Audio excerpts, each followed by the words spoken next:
walk down the stairs in your 16th century cathedral, I'm admiring nothing but craftsmanship, the attention to detail.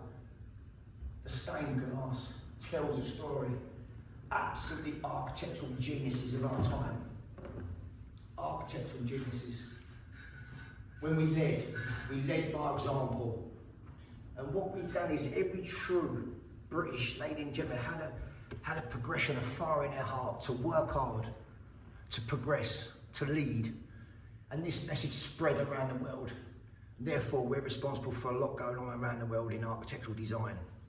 Now, in my professional opinion, the buildings of Great Britain, such as this, represents the best art gallery in the world.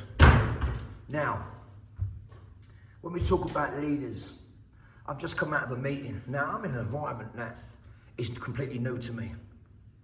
But I have no fear, I will be myself. My look of intent and my actions, my reputation will enter the room before I will. Now, it intrigues me that there's members of Parliament who won't swear on oath, who won't swear on the Quran. So I think, who do they really represent? How do they get that vote to be there to represent their people? Perhaps they represent the unaudited foreign aid. Perhaps they represent the 20 million just sent out to Africa. Perhaps they represent fighting foreign wars and foreign issues. Perhaps they represent the uncontrolled mass levels of immigration, the support, which is roughly up to £7 to £9 million per day. Now, where's that money coming from?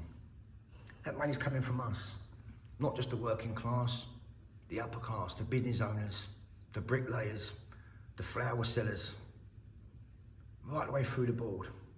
Now, at the moment, it's take, take, take.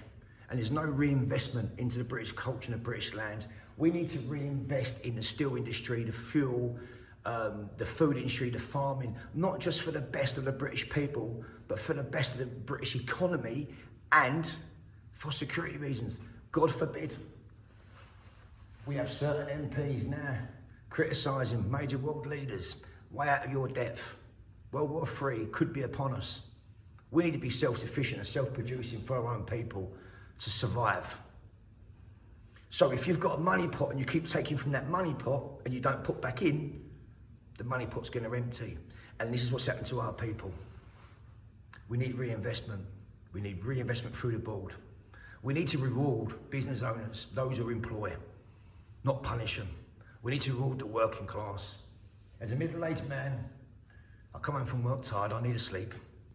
I need to sleep for an hour. Then on my day off, I find myself very tired and recovering from the week, getting ready for the following week. Should this be that feeling at a man of my age?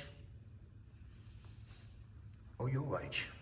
Now, I'm going to explain in the simplest way that this subject allows me to. I need you to be brave.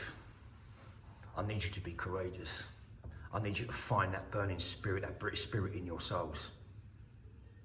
Because what I want to say to you is your ancestors, if you want to go back 5, 6 generations, you're probably talking 100 people between you and your wife. So your mum and dad, their mum and dad, your wife's mum and dad, etc. Now let me tell you something. They survived world wars, they survived diseases, revolutions. They survived. They survived. In fact, your very worst day, you could get the sack, get your car stolen, lose your house, break up from your partner.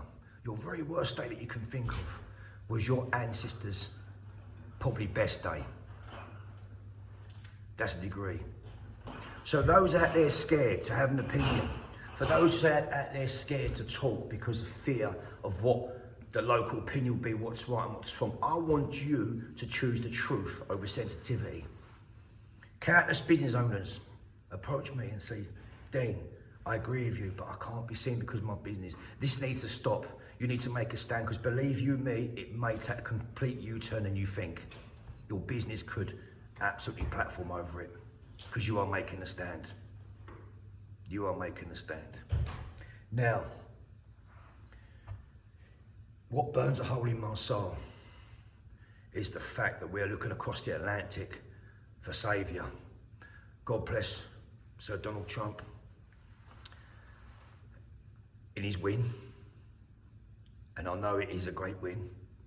But since when do we rely on people from across the country for our own victory and our own well-being?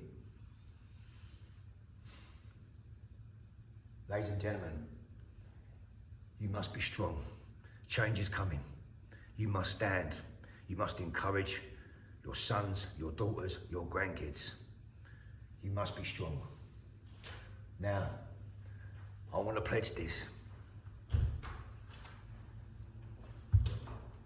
Everything I say is from my heart, not from a bit of paper or from a phone. My support will grow from my actions, not from my words. And I want to pledge this, as God is my witness. God forgive and God have mercy on all those who are currently terminally ill and are facing bad times and are seeing our country and they're worried. Loss of life is coming sooner than they thought. But what I can assure you is, as you draw your last breath, the man you look at today will be the man putting it right, and you'll be leaving your family in good stead. Ladies and gentlemen, December the 9th, God bless you, God bless me, God bless our motherland. Be brave.